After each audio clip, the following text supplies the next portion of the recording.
नमस्कार। धर्म जीवन चैनल में फिर एक बार आपका स्वागत है।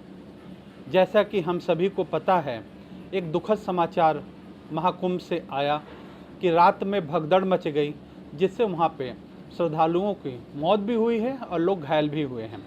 अब उसके बारे में जो जानकारी मिली, अब इसमें हम विशेष चर्चा ये है कि इसका कारण क्या है, निवारण क्या है, लोगों को जाना चाहिए कुंभ, नहीं जाना चाहिए, क्या है, उसमें हम एक चर्चा कर लेते हैं।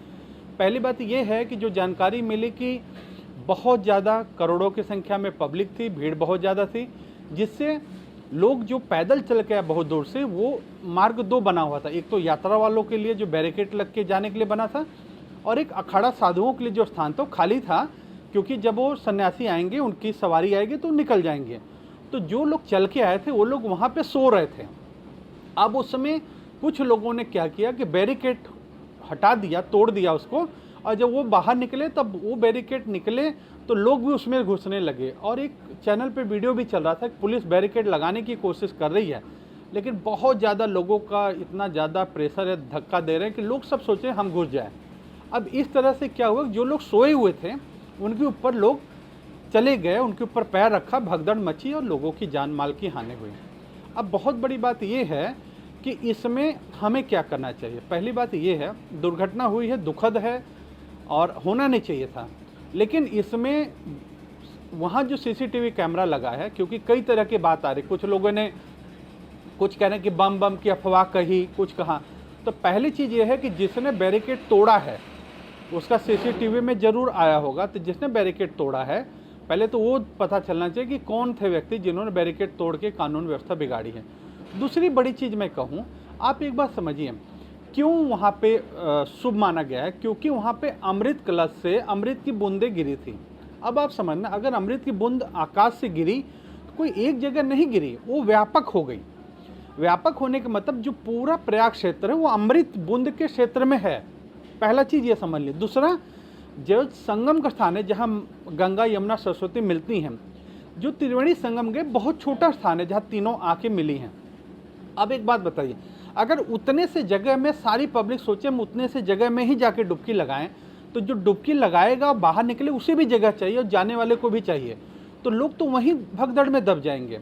आप एक बात समझिए, जैसे माँ गंगा की धारा आई जहाँ पे संगम मिली, माँ यमुना की धारा आई, सरस्वती की धारा इस संगम में मिली, तो जो जल है, जो संगम का स्पर्श क्षेत्र है, पूरा जल वो प्रभावी है, पवित्र है, पुण्यदायक है।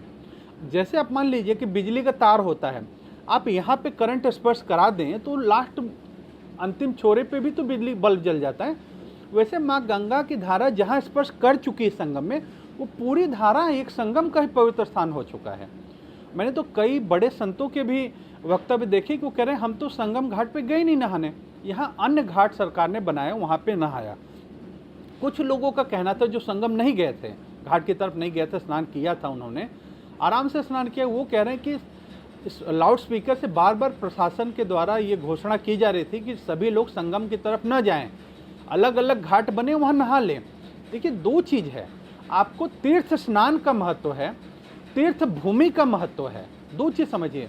तो जो लोग गए हैं, आप तीर्थ भूमि में पहुँच गए हो, पूरा क्षेत्र अमृत बूंद के क्षेत्र में है, पहला चीज़। दूसरा, वो जो माँ गंगा की धारा है वो संगम से स्पर्श है, वो भूमि पे है, वो भी स्नान जहाँ आपको स्थान मिल रहा है वहाँ नहा स्नान करिए। तीसरी बड़ी चीज़, हाँ दुर्घटना हुई है, लेकिन दुर्घटना का ये भी बड़ा कारण आ रहा है कि इतना बड़ा महायोजन पूरे विश्व में सनातन का एक जो डंका बजना था, बहुत सारे लोगों का था कि ये इतना, बहुत सारे दूसरे धर्म के लोग विधर्मी जो बन गए तो दोबारा सनातन में आ रहे थे, बहुत प्रभाव था। बहुत लोगों की मनसा दशा ऐसी थी कि कुछ ऐसा हो कि लोग न जाएं। पहली बात आप सोचिए, रेल दुर्घटना होती है, रेलवे दुर्घटना होती है, कोई कारण होता है, क्या लोग रेल यात्रा छोड़ देते हैं? नहीं, रेल यात्रा करते हैं। बस दुर्घटना आप देख रहे हैं, पूरी पूरी बस में ऐसा हादसा हो जा रहा है, दुखद होता है, क्या लोग बस यात्रा छोड़ देते हैं? नहीं। हवाई जहाज दुर्घटना होती है, क्या लोग हवाई जहाज में यात्रा छोड़ देते हैं? नहीं।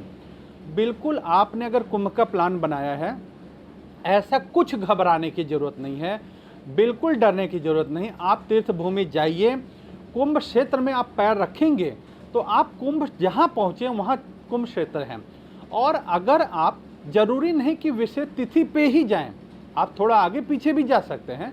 अगर विशेष तिथि पे भी जाएं तो जरूरी एकदम नहीं कि आप संगम के एकदम नोक पे ही जाएं वहाँ से, नहीं नहीं, जहाँ भी माँ गंगा की धारा है, जहाँ जल मिल रहा है, आप वहाँ स्नान करिए। वो सब जल अभिमंत्रित हो चुका, सब जल आपको जो है आशीर्वाद देने वाला है। इसलिए दुखद घटना अवश्य है, लेकिन जो तीर्थयात्री जा रहे हैं बिल्कुल मत घबराइए, बहुत अच्छी व्यवस्था है। ये भगदड़ नासमझी और एक सोच की वजह से रहा कि सबको संगम के मुख्य नोक पे ही जाके स्नान करना है, अन्य स्थान पे ऐसी घटना नहीं हुई है। सुरक्षित रहिए।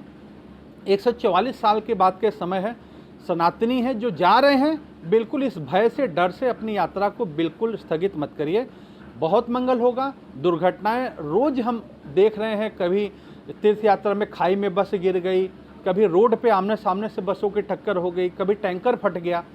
तो दुर्घटना एक अलग विषय है, लेकिन प्रशासन की मुस्तैदी है, प्रयास है। हाँ, लेकिन जिन लोगों ने बैरिकेड तोड़ने का काम किया है, सारा दोष उनके माथे जाता है कि हम कानून व्यवस्था बनाने का प्रयास करें, और जितने भी तीर्थ मेला क्षेत्र में हैं उन सभी का स्नान मंगलमय हो, मौनी अमावस्या का स्नान मंगलमय हो, और सभी जिनकी दुखद मृत्यु हुई है और होना नहीं चाहिए था, फिर भी जिन परिवारों के मुख्य जन परिजन का देहांत हुआ है, सरकार उस चीज़ को देखेगी। लेकिन मेरा तो निवेदन यह है कि सभी की तरफ से हम प्रार्थना कर रहे हैं कि माँ गंगा के संगम प्रयाग के ऐसे घाट पे दुखद घटना हुई है, लेकिन उनकी आत्मा को ईश्वर और प्रभु अपने श्री चरणों में स्थान देंगे और परिवार को दुख सहने की शक्ति देंगे, और ये संगम का तीर्थ स्नान सभी के लिए मंगलमय हो, ऐसी मंगल कामना सभी के लिए हम करते हैं। सभी को हरिओम हरिओम।